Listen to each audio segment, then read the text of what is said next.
Welcome back. It's still the AM show, and it's time now for us to discuss the RTI law. It took over 20 years of back and forth for this bill to be passed, and it was finally passed in 2019. And since it's been passed, it started implementing in 2020, and we know that it is a law that gives constitutional rights to individuals to access official information. But there are other nuances on this law that we're about to discuss now. I'm joined in the studio by a representative from the RTI Commission, Michael Duodo-Sakyiama, who is the head of Policy Planning, Budget, Monitoring and Evaluation Department of the RTI Commission. Welcome, Michael Duodo-Sakyiama, to the conversation. Thank you, sweetie. But before we proceed, just a correction. Yeah. I am not the head. Okay. I am a manager at the Policy Planning, Budgets and Monitoring Department. That's a lot. As a commission that was, established to promote, monitor, ensure, enforce this RTI Commission, and nearly half a decade since its implementation. Let's start with a simple question. How is it faring? How significant has this law been, especially in Ghana's institutional culture of silence? Okay, so thank you. In the past 3 years, I would say the law has helped the public persons and the institutions to have access to information. The situation of public institutions mostly holding on to information has, to a large extent, been curtailed. And we've had persons, students, media persons, all manner of people applying for information under the law, and now it's become more convenient, easy for them to access information. So I would say it has become very useful. Right. So under this law, it says the submission of annual reports by institutions, public institutions, is mandatory. Yes. What is a public institution as defined by this, the clause of this law, so that we understand what we're talking about? So every institution that provides public service, right, and also receive funding from government is classified as a public institution. Okay. So long as you provide public service, receive funding from state, then you are considered to be a public institution. And these institutions are mandated to produce or to submit an annual report to the Commission. At what point in the year?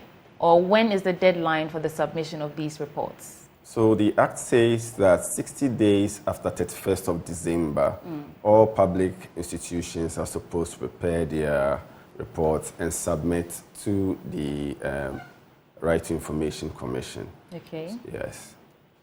What should the report entail? What's in this report that you need from these public institutions? So the report basically covers activities that the public institution has undertaken under the Act in the preceding year, so from January to December. In this instance, it will be January 2023 to December 2023.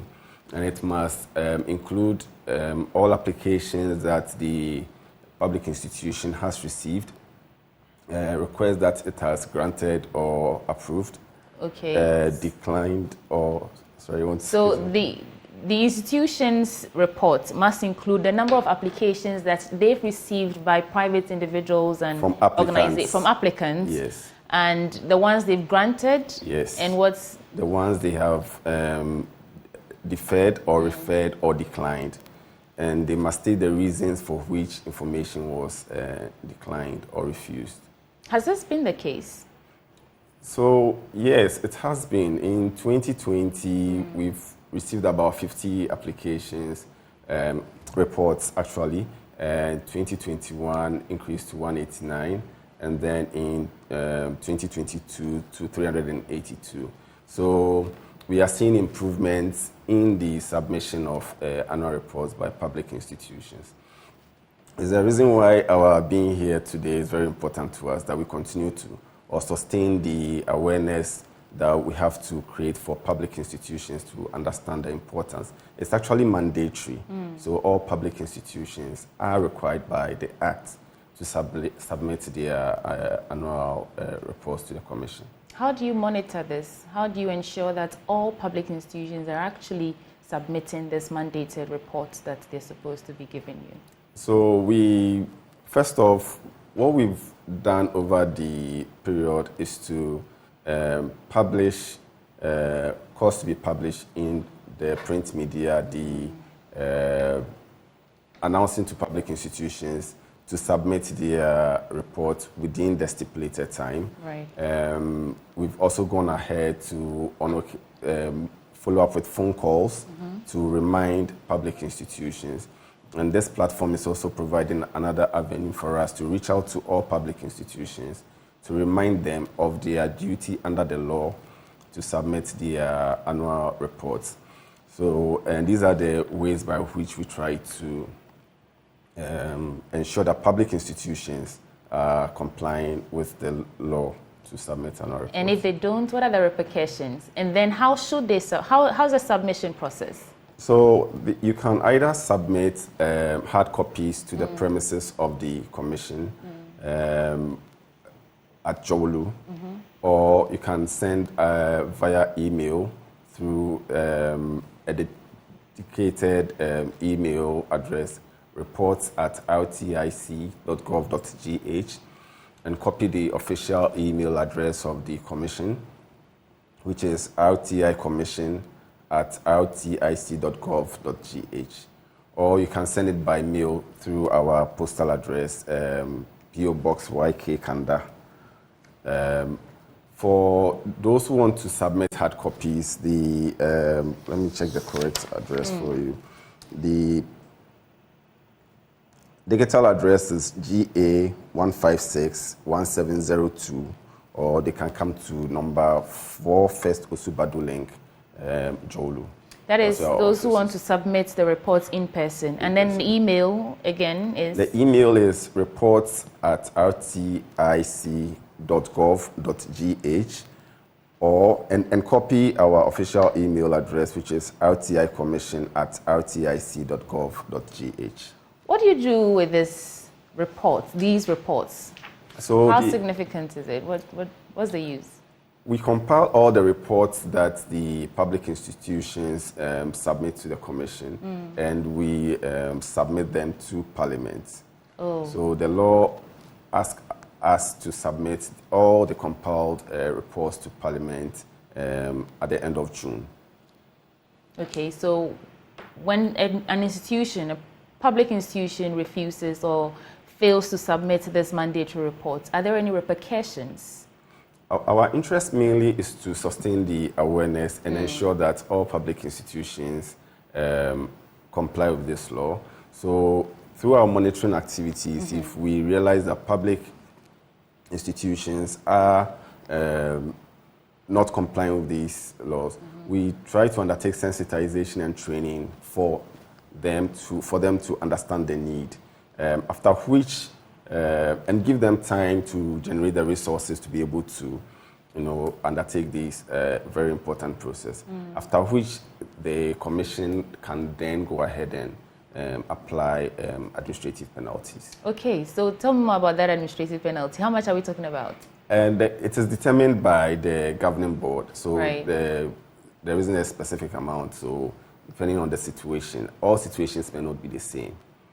Right. So the RTI law or Act 2019, Section 3 of it says public institutions are obliged to compile and publish an up-to-date information in a form of manual every 12 months. What's the purpose of this manual? The manual... And just to be clear, it's different from the annual report. Yes. Okay, so... So the information manual, in summary, is to provide the applicants with information on the list of information that they can apply to at the public institution. The information manual is also supposed to contain information about the departments and units of the organization, the kind of information they generate, and also the contact details of the information officer.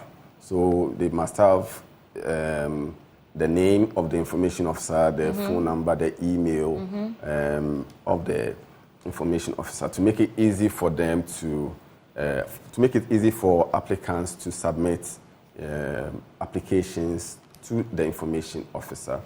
Also, to be included is in the information manual is the list of the types of information that may be assessed or inspected free of charge at the premises of the public institution.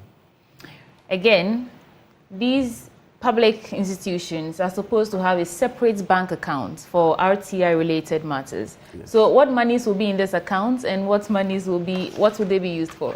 So the money that are supposed to be, the account purposely is to retain charges for the